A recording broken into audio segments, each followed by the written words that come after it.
அனைவருக்கும் வணக்கம். இன்று ஒரு கிரகத்தினுடைய மூலத்திரிகோண வீடு என்று சொல்லக்கூடிய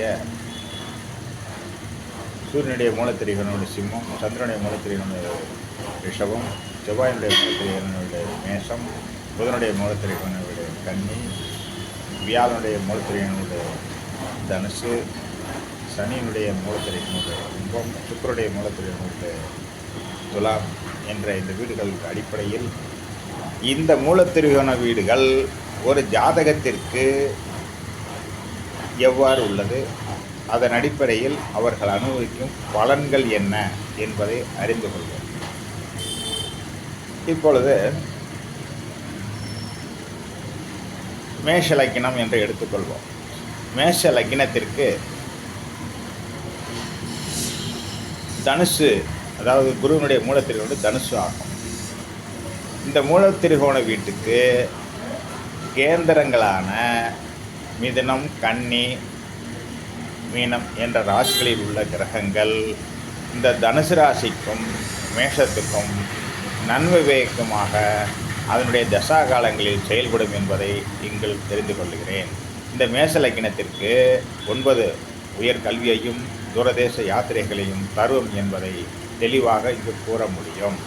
அதுபோல் ரிஷப லக்கினம், இந்த ரிஷப லக்கினத்திற்கு இதே மூலத்திரிகோணம் 8ஆம் இடமாக வருவதால் இதற்கு கேந்திரங்களில் உள்ள கிரகங்கள் 2, 5, 8, 11 என்ற வீடுகள் சிறந்த தனவரவை, இதனுடைய தனவரவை கொடுக்கும் என்பதை, இந்த வீட்டின் மூலமாக திடீர் அதிர்ஷ்டத்தை கொடுக்கும் என்பதையும் தெரிந்து கொள்வோம்.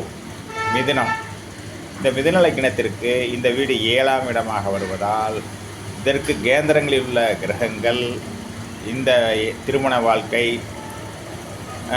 அதே மாதிரி 10ஆம் வீட்டுக்கும் குரு அதிபதியாக வருவதால், அதுவும் கேந்திரமாக வருவதால் உத்தியோகம் இதனுடைய கேந்திரங்கள் உள்ள கிரகங்கள் இதை தந்துவிடும்.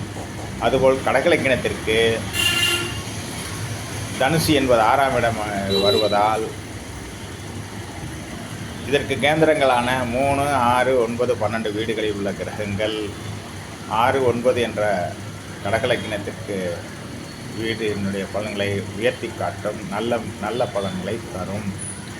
அதுபோல் சிம்மம், சிம்மத்திற்கு இது 5ஆம் இடமாக வருவதால் இதற்கு கேந்திரங்களில் உள்ள கிரகங்கள் அதனுடைய தசா புத்திகள் நடக்கும் பொழுது பொருளாதாரத்தை உயர்த்தி கொடுக்கும். அதுபோல் கன்னி, இது 4ஆம் இடமாக வருவதால் இதற்கு கேந்திரங்கள் 7ஆம் இடமாக மீனமாக வருவதால் இதற்கு கேந்திரங்கள் உள்ள கிரகங்கள் நல்ல சுகத்தையும், மண்மனை வீடு வாகனங்களை சுகங்களையும் திருமண யோகங்களையும் தந்தருளும். இதுபோல் மற்ற 6 பாவங்களையும் மற்ற 7 கிரகங்களுக்குள்ள பலன்களையும் அதனுடைய மூலத்தின் அனுப்பில் பார்த்து பலனடைவீர்களாக. உங்கள் நண்பன் ராஜா நல்லுகாமு. என்னுடைய தொலைபேசி எண் 95 85 14 85 60. வாழ்க வளமுடன். ஜோதிடம் என்பது பழமை மாறாமல் இருக்க வேண்டுமே ஒழிய பழமையை மாற்றி ஜோதிடத்தை அமைக்க வேண்டும் என்று பாடுபடக்கூடாது. பழமை என்பது ஜோதிடத்தின் அடிப்படை விதிகளாகும். எனவே ஜோதிடத்தின் அடிப்படை விதிகள் மாற்றாமல் புதுமைக்கு தகுந்த மாதிரி அதை எவ்வாறு பலனெடுப்பது என்பதை அறிந்து சொல்வதே ஜோதிடம். வாழ்க வளமுடன்.